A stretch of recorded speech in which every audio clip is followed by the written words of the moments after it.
So I play beer league hockey here in town, just getting home at midnight from a 10-4 slaughtering, which I wish I could say is unusual, but it's not.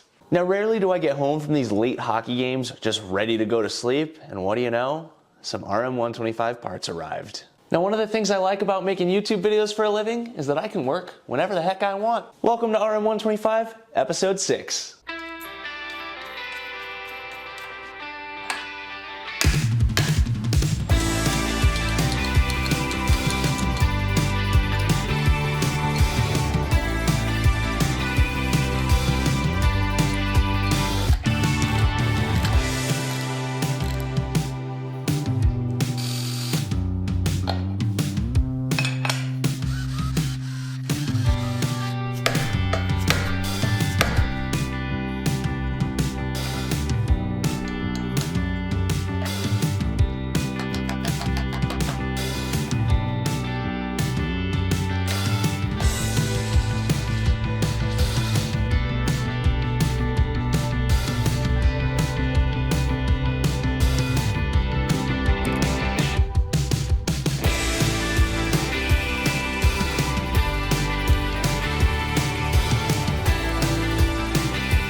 Nine?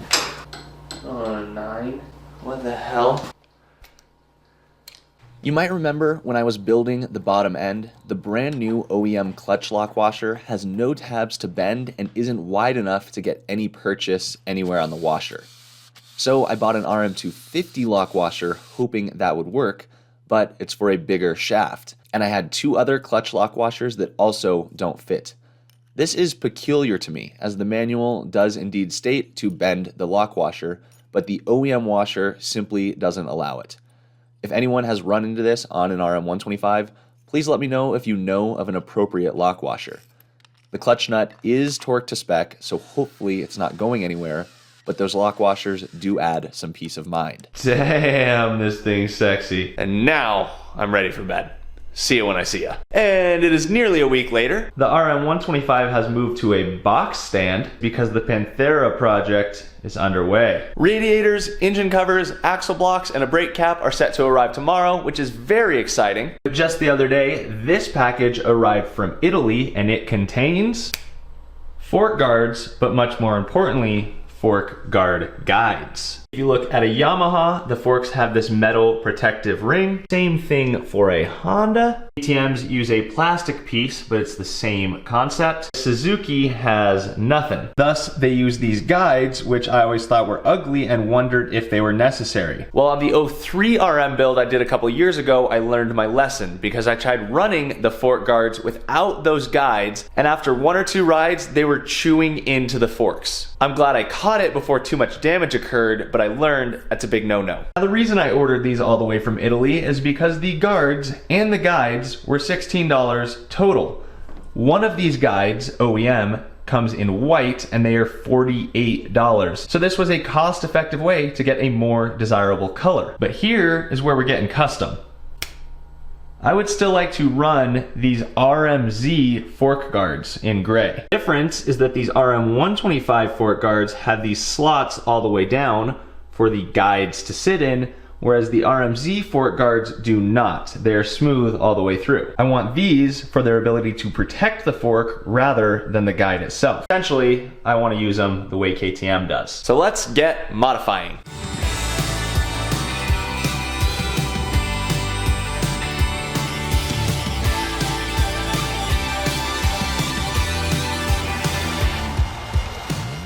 Not bad. I think that will get the job done. So it was a great idea if I do say so myself, but I made a critical mistake. I had verified that the fork lug pattern was the same and the guards would bolt on, but I completely overlooked the fact that these newer guards are shorter. And funny enough, if I would have looked more carefully before I got so Dremel happy, I didn't need to slice this entire thing off. It was silly of me to not check the height of these guides, but as I say in way too many of these videos, you live and you learn. This is the fork fully extended, so it will indeed do its job. As this thing rises, it will not allow the fork guard to hit this outer tube and damage it. So once again, a little mistake that cost me money. I thought I was being clever and I was not, but the guide for this left side will be here shortly. Now I remember my thought process on the 03. I looked at this gap and I said, man, are those guides really necessary? Look how stiff that thing is. There's no way it's gonna contact the fork, right? But when you add a brake line, when you add all the stress of suspension moving up and down and all of the motion this actually has, it will indeed flex into the fork. So if you're working on an RM, I highly recommend running the guides to save your forks. So with my lesson learned and yet another set on the way, I began to actually install the fork guards and ran into a very big and surprising problem. One of the fork guard mounts on each side was completely stripped. Now, lucky for me, I have exactly 2 of these special M8 bolts with 8mm heads. I can't remember exactly what they came with, but they are exactly what I need here. Now, how was this overlooked? Well, I don't blame Daniel who built the suspension at all. As if someone brings you forks for a complete build, I think it's pretty fair to assume that the lugs have good threads. Probably not something I would have inspected too thoroughly either. But for the guy who asked to have these built, how he didn't recognize this, I don't know. Anyway, I was able to successfully drill out the fork lugs, very careful not to allow the bit to hit the beautiful fork lowers, cut new threads with an M8 by 1.25 tap, and then verified those bolts would thread properly. I then shortened the bolt with a hacksaw, chased the threads with the appropriate die, and voila, fork guard installed. Like I said, we've got a set of stripped threads on this side as well. So same process all over again. And we're all snugged up. The M8 bolts are actually symmetrical. They're the outer one on each side. Now with those fork guards installed, I can start installing the front brake line, but it's a whole lot easier to do graphics beforehand. So let's get some fork guard graphics installed and start showing you guys this kit. Granted, these graphics will actually be installed with the guards off the bike, but this will give me one more chance to make sure I'm happy with these threads. And bang! First peek at the fresh kit from Decal Works, and now we can keep plucking away. You also get a sneak peek of the front number plate, as I will need to install a brake line guide on it, which involves drilling 2 small holes through the graphic and number plate. Had to go with 199 just because RM125s remind me of Travis Pastrana, and although this one is not very yellow, he was such an icon on these bikes for so long. I've always been a huge fan of Pastrana and grew up watching Nitro Circus, so just a little homage to him. That said, whoever wins this thing can pick their number for the number plates, and the guys at Decal Works will get you hooked up. The last day to enter for this bike is April 15th, which is coming up quick, and I'll be honest. So far, your odds on this one are much better than previous builds, so don't sleep on it. Along with the bike, you will win a trip out to Montana to come shred on your new RM with me and the boys. So with the brake line installed, I could determine where to mount this guide. The Ride Engineering triple clamps are great, but do not come with a place to mount a stock style brake line guide, so one on the number plate is necessary. I aligned my guide, marked my drill locations, and got it installed, which went well and came out clean. Now from here, it was time to just tie up some odds and ends and keep making any progress I could while waiting for those radiators and other items to arrive.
I made some very solid progress on the RM125 today. Decided I should probably get out of this garage for just a little bit, so we went up to Big Sky and watched a freestyle snowmobile show where Brett Turcotte and a rider named Kyle Saxon absolutely threw down. Those guys are beasts. So I got home just a little bit ago to some brand new parts on my doorstep. It is 11:34 p.m., which means it's gonna be another late night. Beginning with these brand new radiators from Myler's. They come with a sheet specifically explaining why they're so much better than those $60 radiators you see all over eBay. So now I'll shut up and get them installed. Now, I mentioned this in a previous video, but right OEM radiators for this bike are no longer available brand new, and the left ones are available, but they're $550. Myler's offers the strongest aftermarket option available, but unfortunately, my late night installation didn't go quite as smoothly as I had hoped.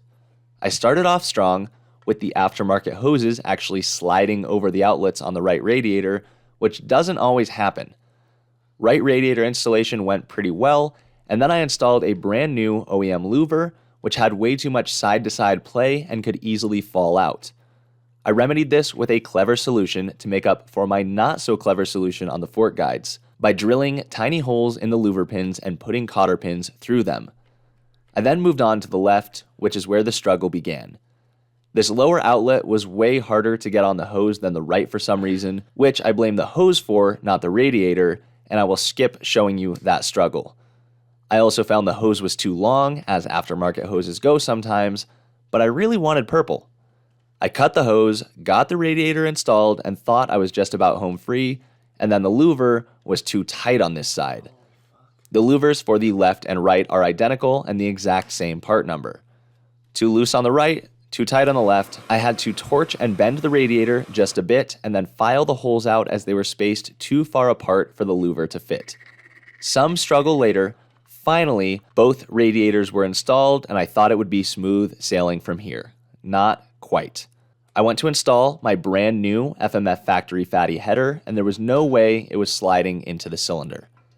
You can see the confusion on my face as I try to understand where it's hitting, thinking it was an issue in the shock area. I then had the realization that the hose clamp was simply facing the wrong way, and that would solve my problem.